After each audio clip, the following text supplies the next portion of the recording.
datang di Polifisioterapi Rumah Sakit Umum Sofifi. Perkenalkan, saya Dian, fisioterapi Rumah Sakit Umum Sofifi. Dalam video kali ini, saya akan membahas mengenai apa itu frozen shoulder, gejala dari frozen shoulder, serta faktor risiko dari frozen shoulder. Selain itu, kita akan membahas mengenai latihan yang bisa kita lakukan di rumah. Untuk info selengkapnya, mari kita saksikan video berikut ini. Frozen shoulder atau adhesive capsulitis merupakan suatu keadaan yang menyebabkan nyeri dan kaku pada sendi bahu akibat terjadinya penebalan pada kapsul yang menyelubungi sendi bahu. Penebalan disebabkan adanya peradangan atau inflamasi pada kapsul sendi yang membentuk jaringan parut. Sebagai akibatnya, sendi bahu menjadi sulit untuk digerakkan. Frozen shoulder dapat disebabkan oleh dua faktor. Yang pertama, faktor primer.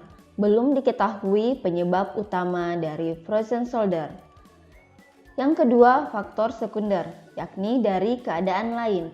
Keadaan lain yang dapat menyebabkan frozen shoulder yakni riwayat cedera, seperti robeknya otot pada sendi bahu, riwayat operasi sendi bahu sebelumnya, atau patah tulang sekitar bahu yang menyebabkan imobilisasi sendi bahu yang cukup lama.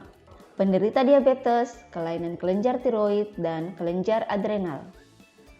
Faktor risiko yang meningkatkan terjadinya frozen shoulder antara lain usia 40 tahun ke atas, penderita penyakit sistemik seperti diabetes, Parkinson, tuberkulosis, penyakit jantung, atau gangguan hormon tiroid.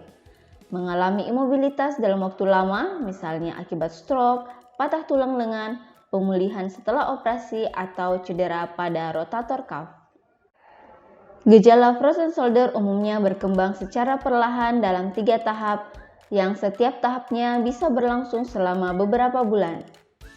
Tahap pertama yakni freezing stage. Tahap ini ditandai dengan nyeri di setiap kali bahu digerakkan, sehingga membuat pergerakannya terbatas. Periode ini berlangsung 6-9 bulan.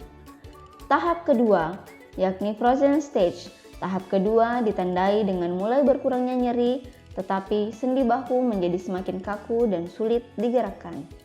Periode ini bisa berlangsung selama 4 bulan sampai 1 tahun. Tahap ketiga yakni thawing stage. Tahap ketiga ditandai dengan pergerakan bahu yang mulai membaik. Tahap ini umumnya terjadi selama 6 bulan sampai 2 tahun.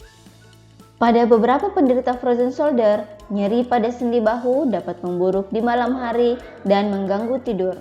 Secara umum, penderita frozen shoulder juga mengalami kesulitan gerakan ketika memakai baju, menyisir rambut, menggaruk punggung, memasang bra, dan meraih barang di tempat tinggi. Untuk mencegah terjadinya frozen shoulder, pasien dalam pemulihan cedera atau operasi disarankan untuk menggerakkan lengan agar tidak terjadi frozen shoulder. Jika sulit menggerakkan bahu, diskusikan dengan fisioterapis atau dokter Anda mengenai jenis gerakan yang dapat diterapkan untuk mempertahankan jangkauan gerak bahu.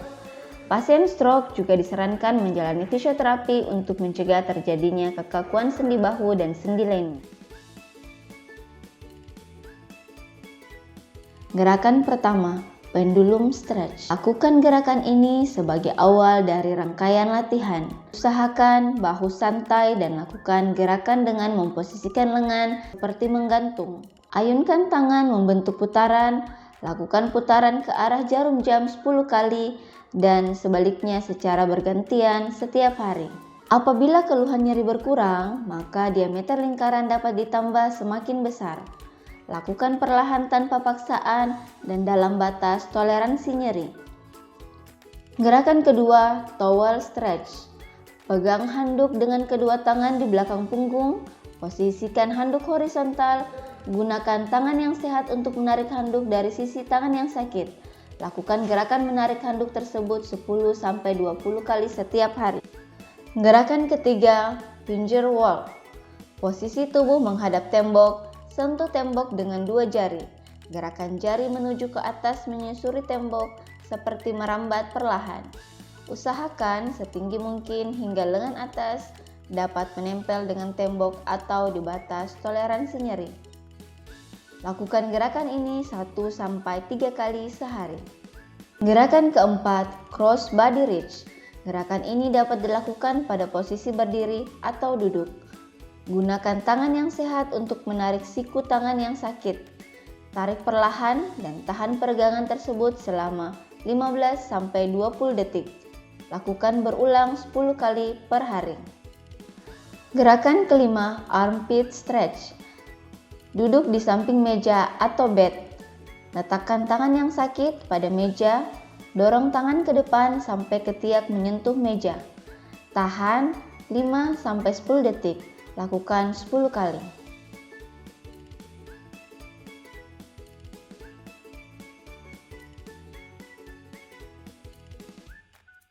Gerakan keenam, outward rotation. Gunakan karet exercise atau handuk. Tahan karet dengan tangan sehat.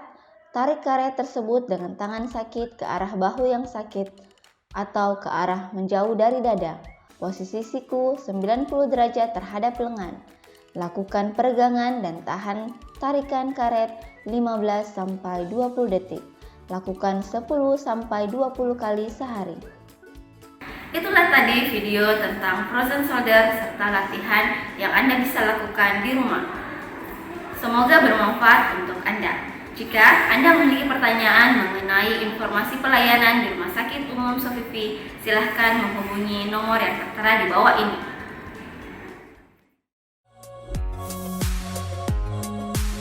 Jangan lupa follow dan subscribe media sosial Rumah Sakit Umum Sofifi.